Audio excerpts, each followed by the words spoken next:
Hello everyone, आप सभी को राधे राधे। आज का टॉपिक है रासायनिक परिवर्तन। हम लोग पहले वीडियो में भौतिक परिवर्तन देख चुके थे, अब की है रासायनिक परिवर्तन।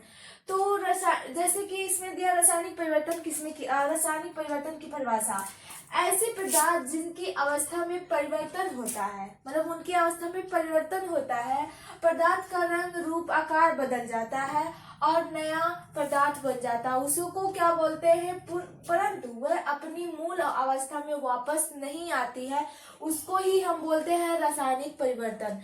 तो उसमें जो भौतिक परिवर्तन था, उसमें जो उनका आकार था, मतलब उसकी जो अवस्थाएं थी, मतलब उनमें नया पदार्थ नहीं बनता था। वह जब वो चला जाता था, वह मूल अवस्था में अपने वापस आ जाता था, अपनी अवस्था में पुनः वापस आ जाता था। लेकिन इसमें क्या कहा गया है कि वह अपने मूल अवस्था में वापस नहीं आ सकता है। जैसे इसमें दे दिया है कि गैस का जलना और तेल का जलना, कागज का जलना, लकड़ी का, अगर देखो कागज को जला दिया जाए, क्या वो कागज फिर से बन सकता है, बनाया जा सकता है, वह मूल अवस्था में आ सकता है? नहीं आ सकता है। उसी तरह से जो लकड़ी होती है, अगर उसे जला दिया जाए तो क्या वह पुनः अपने अवस्था में आ सकती है? नहीं बन सकती। लेकिन तो जो उसमें था, जैसे उसमें बर्फ है, तो वो पिघल कर क्या जल बन सकता है, और जो जल है वो बर्फ बन सकता है। इसमें परिवर्तन वह पुनः अपनी अवस्था में आ जाती है, लेकिन जो रासायनिक परिवर्तन है वो अपनी अवस्था में पुनः वापस नहीं आती है।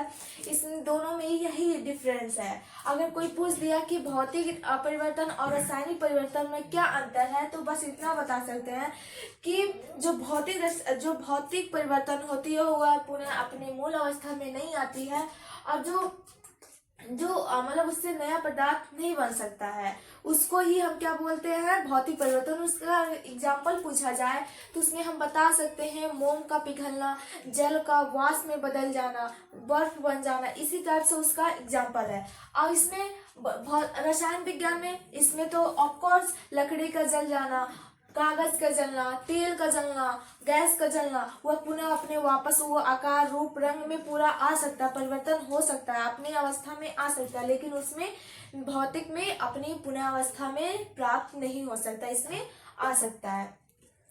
आप सभी को राधे राधे। अब मिलते हैं अगले वीडियो में, तब तक के लिए बाय बाय।